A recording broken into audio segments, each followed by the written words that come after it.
Halo semuanya, selamat datang kembali di teman kuliah sejarah.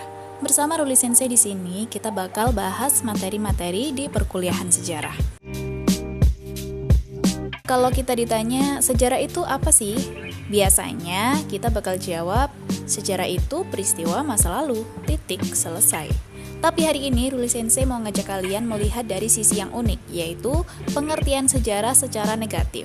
Tenang, negatif di sini bukan berarti sejarah itu buruk ya, tapi kita bakal mendefinisikan sejarah dengan cara menjelaskan apa yang bukan merupakan sejarah. So, cari posisi yang nyaman dan mari kita mulai pembahasannya.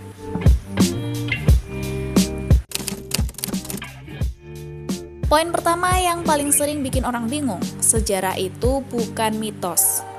Meskipun dua-duanya menceritakan masa lalu, mereka ini beda kasta kalau kita ngomongin soal akurasi. Coba deh ingat-ingat cerita legenda yang pernah kita dengar saat kita kecil dulu. Ada timun mas, sebuah biji timun ajaib yang di dalam buahnya terdapat bayi perempuan. Atau kisah Dayang Sumbi yang awet muda sampai bikin anaknya sendiri naksir. Ceritanya seru kan? Tapi di mata ilmu sejarah itu masuk kategori mitos. Kenapa? Karena waktunya nggak jelas, alias pada zaman dahulu kala.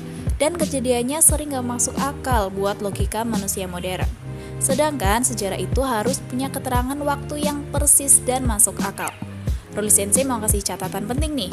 Mitos atau tradisi lisan baru bisa dianggap sejarah hanya jika ada sumber sejarah lain, kayak prasasti atau dokumen yang mendukungnya lewat penelitian yang benar. Jadi nggak bisa cuma modal katanya aja. Nah, Ruli Sensei penasaran nih, di daerah kalian ada nggak sih mitos atau legenda yang orang-orang sekitar percaya banget kalau itu adalah kejadian nyata? Coba ceritain singkat di kolom komentar ya.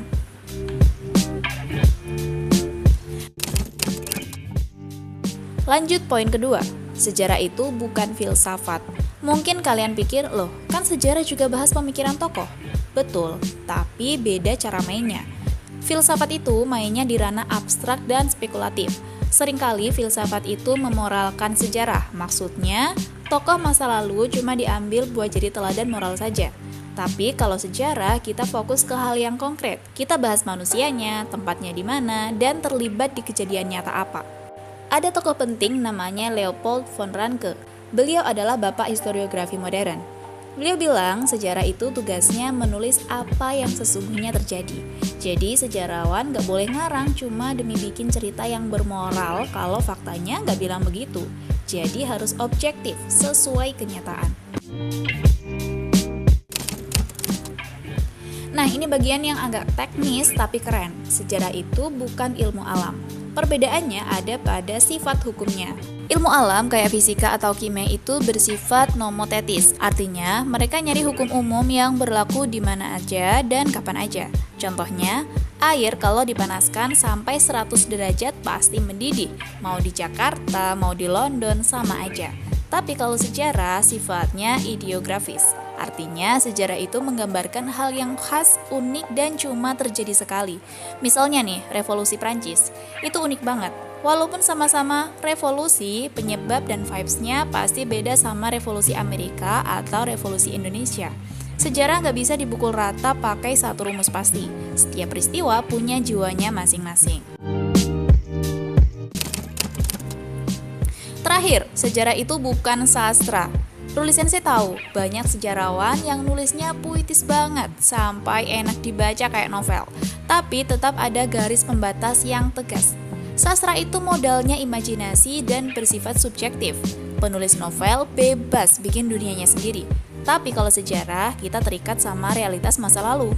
Kita nggak boleh nambah-nambahin bumbu supaya dramatis, kalau faktanya nggak ada. Satu lagi yang beda, sastra boleh berakhir dengan pertanyaan atau menggantung. Tapi sejarah harus memberikan informasi setuntas dan sejelas mungkin. Intinya, sejarah itu adalah ilmu yang disiplin.